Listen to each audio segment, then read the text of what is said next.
जय हिंद। आज सीखेंगे भारतीय मैथ्स का 2A दो चर वाले रैखिक समीकरण। यानी दो चर वाले रैखिक समीकरण में यानी दो वेरिएबल एक्स और वाई रहेगा, उसमें आपको एक्स का मान निकालना और वाई का मान निकालना। दो वेरिएबल में रहेगा और दोनों वेरिएबल का आपको क्वेश्चन का आंसर निकालना होगा। तो बारीकी से 1 बाय 1 क्वेश्चन को बनाते चलेंगे। एक्सरसाइज 2A भारतीय वन क्या निकालेंगे मैथ निकालिए। यहाँ पर लिखा हुआ है एक्सरसाइज 2A 1 क्वेश्चन नहीं, पहला क्वेश्चन है क्वेश्चन नंबर 1। जैसे कि यहाँ क्वेश्चन नंबर 1 देख रहे हैं 3x minus 2y plus 1 equal to 0 दिया हुआ। जब x का मान 1 है तो y का मान पूछ रहे थे क्वेश्चन नंबर 1, और क्वेश्चन नंबर 2 दे रहा है कि y बराबर 5 और x का मान निकालना है। ये साथ नहीं समझिएगा, ये क्या दिया हुआ पार्ट है। तो हम चलिए क्वेश्चन नंबर 1 से बनाते हैं। आंसर क्या लिखा है क्वेश्चन यहाँ पर दिया हुआ है, तो लिखेंगे आप यहाँ से 3x minus 2y plus 1 equal to 0, जबकि x का मान कितना दिया हुआ है 1 दिया हुआ है। तो 3 गुना 1 यानी 3 गुना 1 माइनस 2y, अब प्लस जाएगा तो हो जाएगा माइनस। ये कितना हो जाएगा आप या तीसरी को इसको यहीं भी छोड़ सकते हैं, कोई दिक्कत नहीं है। वहाँ पर 0 3 का 3 माइनस 2y प्लस 1 बराबर 0 ये दिया हुआ है। तो यहाँ से 3 1 कितना हो जाएगा 4 माइनस 2y बराबर 0, माइनस जाएगा तो हो जाएगा प्लस 2y। इसीलिए y इक्वल टू 0 का आंसर 2 दूनी 4 है। y का मान कितना हो जाएगा 2 हो गया। समझ गए? इसलिए नेक्स्ट क्वेश्चन नंबर 2 इसी क्वेश्चन पे दिया हुआ है। तो देखिए 3x minus 2y plus 1 equal to 0, तो y का मान कितना दिया हुआ है 5 दिया हुआ है। तो 3x माइनस 2 गुना 5 प्लस 1 इक्वल टू 0, 3x में 5 गुना 10 प्लस 1 इक्वल टू 0, 3x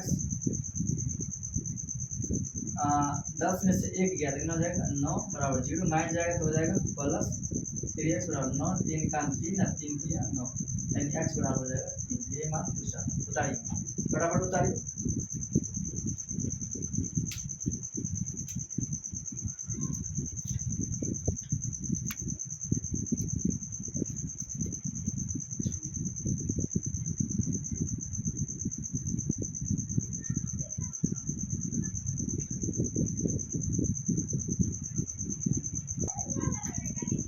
उतार दिए होंगे, एक्सप्लेन कर लो इस क्वेश्चन को। भाई आप समझ गए होंगे बारीकी से। जब एक क्वेश्चन दिया हुआ तो एक्स मान दिया तो वाई निकालना था, वाई का मान दिया तो एक्स निकालना था। क्वेश्चन नंबर 2 देखेंगे।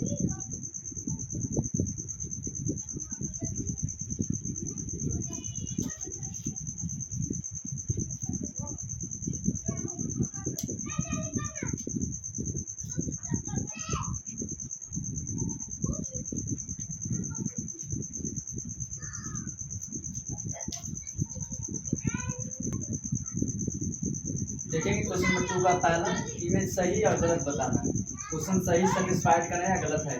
समीकरण 5x माइनस 2y बराबर 7 का हल x बराबर 3 और y बराबर 4 ये है या नहीं।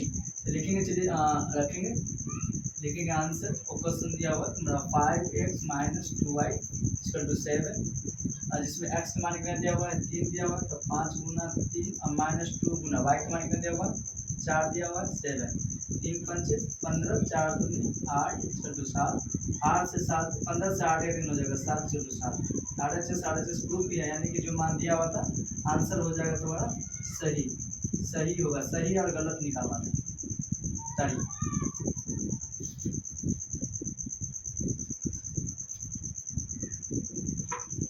तारीख क्वेश्चन को सही और गलत पकड़ना था। अगर आंसर दिया हुआ तो आंसर हो जाएगा सही।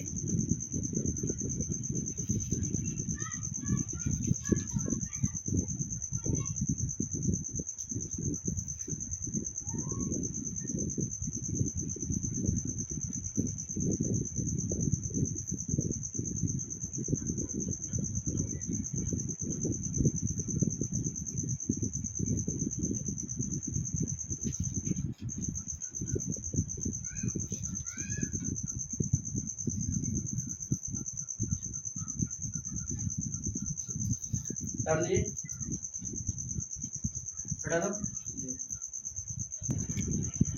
पढ़ेंगे क्वेश्चन नंबर 2 का दूसरा।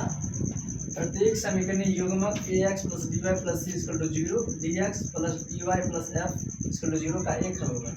यहाँ का एक हल होगा। एक हल का रूल होता है, फॉर्मूला होता है, आप पढ़े होंगे, आपको गुरुजी पढ़ाए होंगे। a1 बटा a2 नोट b1 बटा b2 नोट होगा तब होगा आंसर होता है एक हल, तब होता है एक हल, एक हल होगा। लेकिन यहाँ तक कुछ बात कही नहीं रही है कि नोट इक्वल है या ना इक्वल है। यहाँ लिखा हुआ A1/D equal to B/E equal to C/F। इस कहने का मतलब पहला अगर नोट इक्वल होता तभी कल होता, लेकिन यहाँ ये बात नहीं कर रहा है, इसलिए मान क्या हो जाएगा, गलत हो जाएगा, गलत होगा। आई होप आप उतार लीजिए, आप समझ गए होंगे। जब A1/A2 नॉट इक्वल B1/B2 यानी ये इसके बराबर नहीं होता है तो आप समझेंगे कि ये एक हल होगा। अगर इसी पे एक और नोट लिख दूँ, अगर ये तीनों एक रंग होगा ये हो जाएगा अनेक हल हो जाएगा। अगर पहला यहाँ पर नोट इक्वल होगा तो कोई हल नहीं होगा। लेकिन ये समीकरण का ये तो बात कहीं चर्च नहीं किया गया है कि पहला दूसरा के बराबर नहीं है, इसलिए क्वेश्चन के अनुसार आंसर तुम्हारा होगा गलत। क्या होगा आंसर, गलत होगा। सही और गलत ही देखना है। आई होप आपको अगर वीडियो अच्छा लगे तो लाइक के समय कमेंट जरूर कीजिएगा।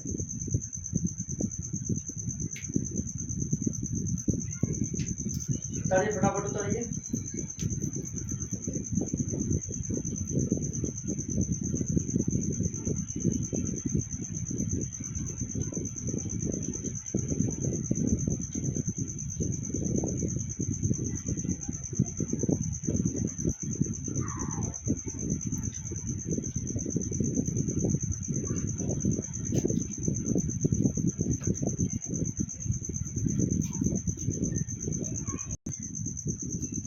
पढ़ेंगे क्वेश्चन नंबर 2 का तीसरा।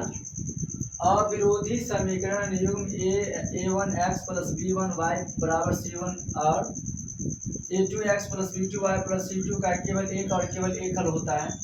तो ये दिया हुआ इक्वलिटी सवाल दिया, अविरोधी यहाँ पर दे दिया हुआ, इसलिए आंसर हो जाएगा एक हल है, ये सही हो जाएगा। क्या हो जाएगा आंसर, सही होगा। क्यों होगा, अविरोधी है, अविरोधी दिया तो मतलब क्या हो जाएगा, एक हल हो सकते हैं। यहाँ से A1 equal to A2 B1/B2 और C1/C2 तो नोट इक्वल होगा यहाँ से, इसलिए क्या हो जाएगा अविरोधी होगा। इसके आंसर क्या हो जाएगा इसका सही। इसका आप नोट लिखना चाहेंगे तो लिख सकते हैं A1/A2 note B1/B2 equal to होगा एक हल या अद्वितीय होगा, या ये अद्वितीय होल से हो सकता है, या इसका बोल सकते हैं हम संगत होगा, या संगत कर सकते हैं, संगत। तो यहाँ से A1/A2 note B1/B2 equal to एक हल होगा, या अद्वितीय होगा, या संगत होगा। दूसरा बोल सकते हैं इसका फॉर्मूला A1/A2 B1/B2 C1/C2। इसमें क्या हो सकता है, तीनों एक रंग है, होगा अनंत हल होगा, और ये भी संगत होगा। और समांतर भी बोल सकते हो इसको,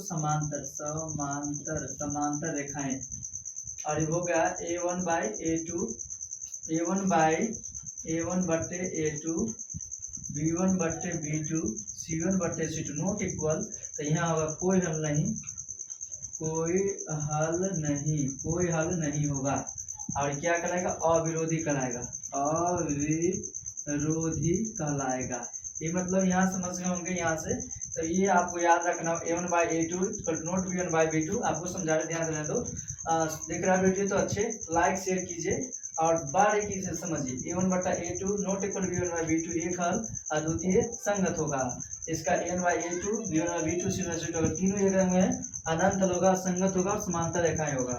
और A1/A2 B1/B2 और नोट इक्वल C1/C2 तो कोई हल नहीं होगा, और अविरोधी होगा, और असंगत भी होगा, और होगा असंगत। क्या हो जाएगा, असंगत भी होगा। उतारिए।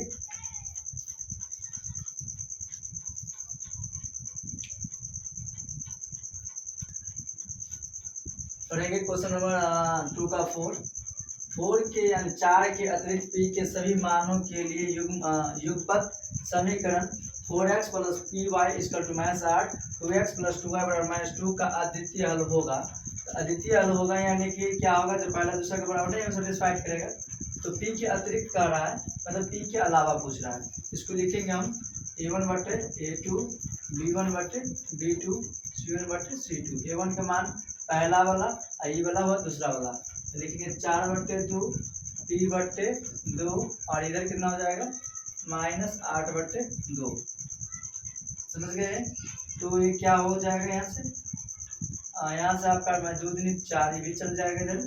तो कितना, ये भी से 2 दूनी 4 हो गया, लिखेंगे 2 equal to P by 2 equal to 1 cross multiple P equal to 2 दूनी 4 यानी पी के अलावा पी कितना माना चुका 4 और 4 के बराबर 6 करा तो इसका मान क्या हो जाएगा आंसर सही हो जाएगा। क्या हो जाएगा सही, आंसर क्या हो जाएगा सही हो जाएगा।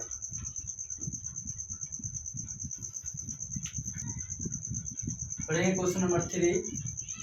समीकरण युग्म 3x plus A Y equal to 1 यानी बराबर 1 और bx minus 2y equal to 3 का हल x बराबर 1 और y का मान 2 है तो a और b का मान ज्ञात करें। लिखेंगे आंसर क्या दिया हुआ समीकरण 3x प्लस ए वाई बराबर 1 जिसमें दिया हुआ है कितना x का मान दिया हुआ है 1 और y का मान दिया हुआ है 2 तो 3 गुना 1 प्लस 1 गुना 2 बराबर 1 यानी 1 3 का 3 और 2 का 2 प्लस बराबर 1 ये आएगा प्लस तो हो जाएगा माइनस और माइनस प्लस जाएगा हो जाएगा माइनस और 2 बराबर माइनस 2 1 मैं 2 करिए a बराबर माइनस 1 a बराबर क्या हो जाएगा माइनस 1। यहाँ से अब सेकंड इसी क्वेश्चन को फिर से रिपीट करेंगे क्योंकि b का भी मान ज्ञात करना है हमको।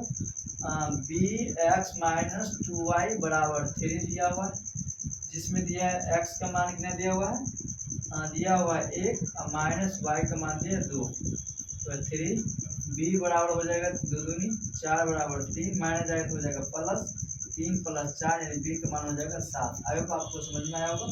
उतारिए फटाफट। क्वेश्चन नंबर 4 समीकरण x प्लस वाई बराबर 6 के कितने हल होंगे। तो यहाँ से हम बनाएंगे, यहाँ तक कोई वैल्यू नहीं है तो यहाँ पे हो सकता है आंसर अनगिनत होगा, इनफाइनाइट होगा। आप कैसे वैसे प्रूफ कर दिखाते हैं x plus Y equal to दे दिया 6 यहाँ तो कोई मान दिया, मान लो सब कुछ x को हम नेचुरल नंबर मानते 1 2 3 4 5 डॉट इनफाइनाइट कुछ मान सकते हैं। तो x मान नहीं लेंगे तो y का मान हो गया 6 तो हो गया प्लस जाएगा तो हो जाएगा माइनस यानी 6 माइनस 1 यानी y का मान हो जाएगा 5। अगर हम x के मान लेते हैं 2 सपोज दैट तो हम लिखेंगे x plus Y equal to 6 x का मान दिया 2 प्लस y बराबर 6 प्लस जाएगा हो जाएगा माइनस 6 माइनस 2 बराबर हो जाएगा 4। अगर मान लो अगर y का मान ही लेते 1 2 3 4 5 6 कुछ भी लेंगे समथिंग कुछ भी नंबर लेंगे तो क्या हो जाएगा x प्लस वाई बराबर 6 x प्लस y के मान लेंगे 6 प्लस जाएगा हो जाएगा माइनस यानी 5। यानी देखिए अगर x का मान लेते तो y का मान 5 आता है, अगर x का मान कुछ भी लेते तो y का मान आता है। यानी किसी भी मान को यहाँ फाइंड आउट नहीं करना है कि हमको कितना मान लेना है। यहाँ कह रहा है कि समीकरण x प्लस वाई, ये आउट क्वेश्चन है, आउट कर लो 2 नंबर के लिए क्वेश्चन आउट पूछ देगा। यहाँ x plus Y equal to 6 के कितने हल होंगे तो आंसर होगा अनंत हल होंगे। क्या होंगे अनंत हल होंगे। आप लोग देख लिए होंगे क्या होगा।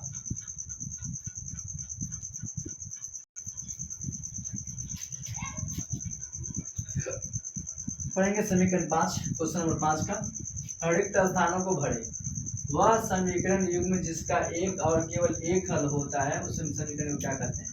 मतलब एक हल का वही थे नोट इक्वल यहाँ तक पढ़ाए थे नोट लिखवाए थे हम a1/a2 नोट इक्वल b1/b2।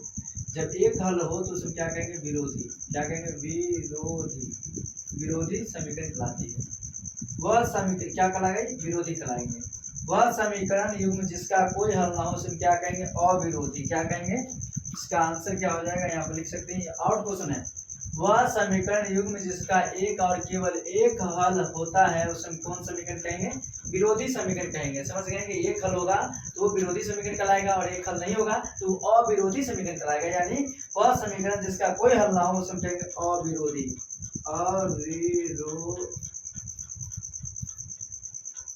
अविरोधी कहेंगे। क्या कहेंगे अविरोधी।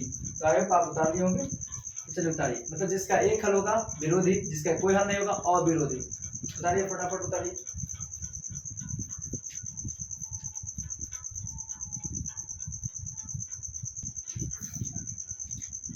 उतारिए होंगे नोट ड्रॉइंग। यहाँ पे ये क्या है वह समीकरण जिसका युग्म जिसका एक हल होगा ये होगा अविरोधी, ये होगा अविरोधी, ये होगा अविरोधी।